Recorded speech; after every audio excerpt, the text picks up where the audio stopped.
उस महाकुंभ की करेंगे जिस महाकुंभ में विश्व हिंदू परिषद की एक बहुत महत्वपूर्ण बैठक हुई और उसमें वीएचपी ने एक प्रण भी लिया है। वो प्रण विश्व हिंदू परिषद का क्या है और कैसे सनातन धर्म के उत्थान को और मजबूती से आगे बढ़ाया जाए, इसको लेकर क्या कुछ प्रयास किए गए हैं, इस रिपोर्ट में विस्तार से।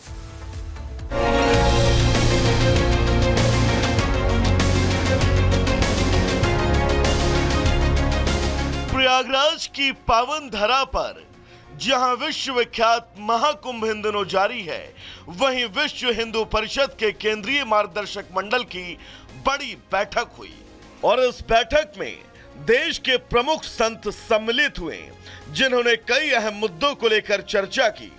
केंद्रीय मार्गदर्शक मंडल के पूज्य संतों ने दुनिया भर के हिंदू समाज के धार्मिक, सामाजिक, सांस्कृतिक आवश्यकताएं, चुनौतियों और संकट के संदर्भ में विचार करते हुए हिंदू समाज का मार्गदर्शन किया। इस विशेष चर्चा में कई विषय उठे जिन पर साधु संतों ने अपनी मुहर लगाई। संतों ने आग्रह किया कि सभी मंदिर सरकारी नियंत्रण से मुक्त हों, सरकारी नियंत्रण स्थापित करने वाले कानून हटाए जाएं और मंदिरों का प्रबंधन आस्था रखने वाले भक्तों को सौंपा जाए। मार्गदर्शक मंडल के पूज्य संतों ने आह्वान किया कि हिंदू समाज के अस्तित्व की रक्षा के लिए एक महत्वपूर्ण दायित्व के रूप में हर हिंदू परिवार में कम से कम 3 बच्चों का जन्म होना चाहिए। 1984 के धर्म संसद से लेकर अयोध्या, मथुरा, काशी तीनों मंदिरों की प्राप्ति के लिए पूज्य संत, हिंदू समाज, विश्व हिंदू परिषद तथा संघ भी संकल्पबद्ध था और भविष्य में भी रहेगा। संतों ने सामाजिक समरसता, पर्यावरण की रक्षा, कुटुंब प्रबोधन से हिंदू संस्कारों का सिंचन और राष्ट्रीय चारित्र के विकास के लिए समाज से आगे आने को भी कहा। महाकुंभ की जमीन पर दावा करने वाले वक्फ बोर्ड को लेकर भी साधु संतों ने अपना आक्रोश व्यक्त किया।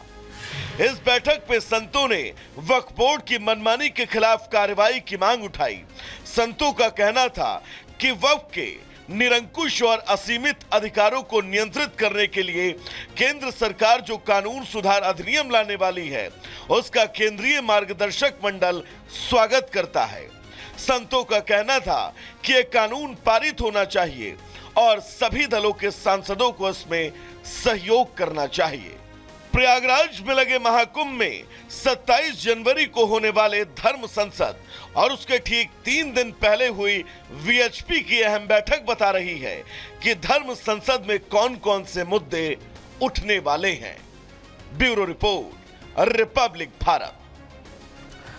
दर्शकों, हिमाचल प्रदेश की ठंडी फिजाओं में इस वक्त एक सवाल बहुत ज्यादा पूछा जा रहा है कि आखिर भांग की खेती हिमाचल प्रदेश की सरकार के लिए जरूरी है या मजबूरी है। दरअसल प्रदेश की सरकार ने भांग की खेती को सैद्धांतिक मंजूरी दे दी है, जिसके बाद कई सारे सवाल खड़े हो रहे हैं। रिपोर्ट आपको दिखाते हैं।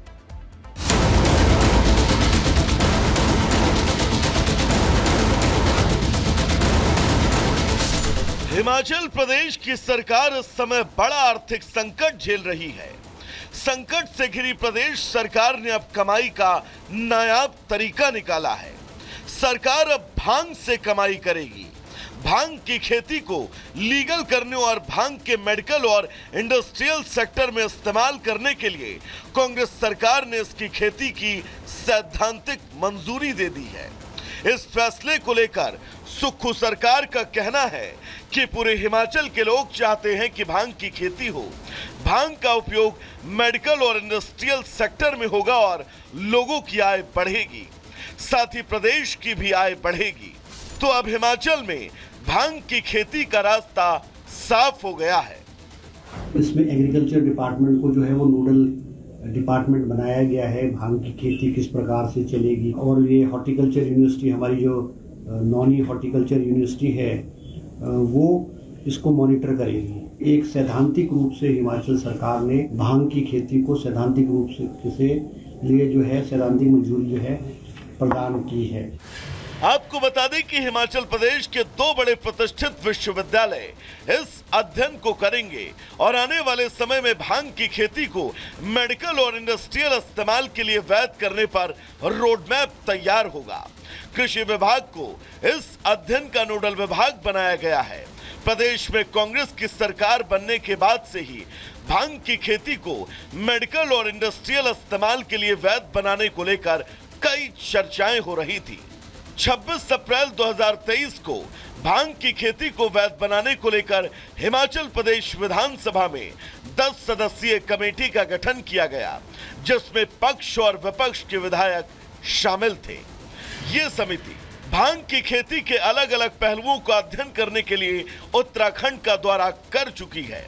इसके अलावा समिति के सदस्यों ने हिमाचल के कई क्षेत्रों का दौरा किया ताकि वे स्थिति का आकलन कर सके। समिति की रिपोर्ट पिछले साल विधानसभा में पेश की गई थी।